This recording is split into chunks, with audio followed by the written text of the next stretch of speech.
Hello guys, welcome back to my channel. তোমরা সবাই কেমন আছো? নিশ্চয়ই ভালো আছো। তো সবাইকে জানাই শুভ নববর্ষ, আর আজকের দিনটা সবার ভালো কাটুক।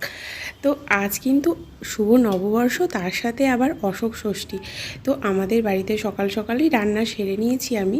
ঘুগনি হয়েছে, নিরামিষ আজকে যেহেতু। আমি আর আমার শাশুড়ি মা ঘুগনি আর লুচি খাবো। আর সকালবেলা ওর যেহেতু দুটো বন্ধু এসেছিলো, তো সেই জন্য আমি লুচিটা কিছু করে ওদেরকে প্লেটে সাজিয়ে দিলাম। আর আমাদের নিয়ম কি জানো তো? পয়লা বৈশাখের দিনকে নিমফুল ভাজা খেতে হয়। নিমফুল ভাজা আর 5 রকম সবজি ভাজা, আর তাছাড়া নিম হলুদ গায়ে মাখতে হয়, যেটা আমি সরস্বতী পুজোর সময় করতাম বিয়ের আগে। আর আমার শ্বশুর বাড়িতে নিয়ম হচ্ছে পয়লা বৈশাখের দিনকে নিম হলুদ মাখতে হয়। তো আমি ওই জন্য নিম হলুদগুলো বেটে নিলাম মাখবো বলে। সবাই পায়ে দিতে হয় বড়োদেরকে। আবার আরেকটা নিয়ম আছে যে সকালবেলা উঠে বিচালি না বিচুলি যেটাই বলে, ওটাকে জ্বালাতে হয় জায়গায় জায়গায়, যেখানে যেখানে তোমার জায়গা আছে আর কি।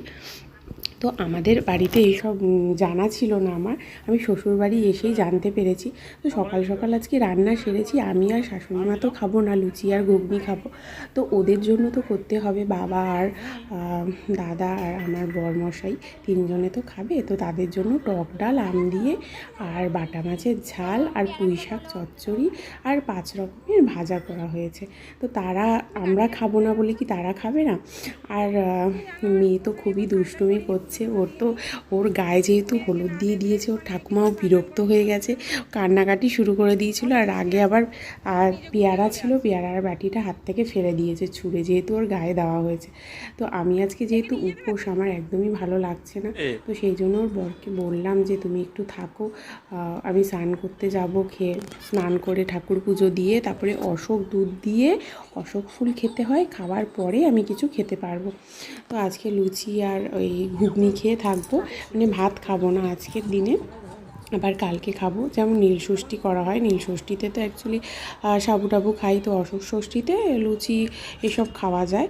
তো সকাল সকাল রান্নাবান্না তাড়াতাড়ি করে সেরে নিয়েছি। স্নান করার সময় একটু নিম হলুদ মেখে নিলাম। মেয়েকে তো দেওয়া গেল না, মেয়ে তো কান্নাকাটি করছে, তো সবার পায়ে দিলাম বড়দের। আর আমি একটু নিজে মেখেছিলাম। মাখার পরে তারপর তাড়াতাড়ি করে স্নান করে নিলাম। স্নান করে পুজো দিয়ে দুধে গঙ্গা জল দিয়ে অশোক ফুল ভেজানো ছিল, সেটা আমি খেয়ে নিলাম। আর এইগুলো যে রান্নাবান্না দেখছো, সেগুলো আমাদের বর, শ্বশুর আর দাদা এরা খাবে। নিম ফুল ভাজাটা আমাদের এই আজকের দিনের রীতি, খেতে হয়। তো সেই জন্য ওরা এটা খাবে। আমরা কালকের দিন খাবো, আজকে তো আমরা এগুলো কিছু খেতে পারবো না, যেহেতু আজকে অশোক ষষ্ঠী পালন করছি। আর আমাদের গাছে জানো তো অনেক আম হয়েছে, তো সেই আমগুলো দিয়ে ভাবছি তেলের আচার করব। তোমাদের দাদাভাই অনেক দিন ধরে বলছিল যে মুড়ি খাওয়া হয় বিকেলবেলা করে, একটু তেলের আচার করলে মুড়ি খেতে বেশ ভালোই লাগে। ছোটোবেলায় মা খুব করে দিত জলপাই আর আমের আচার। তো এবারে ভাবছি আমি নিজেই করে দেখি, চেষ্টা করে। তো মাকে জিজ্ঞাসাই করে নিলাম কিভাবে করতে হবে। কালকে আমি রোদ্দুরে দিয়েছিলাম, আজকে প্রায় শুকিয়ে এসছে হালকা হালকা। তো আমি ওটাকে বয়েমে ভরে নিচ্ছি।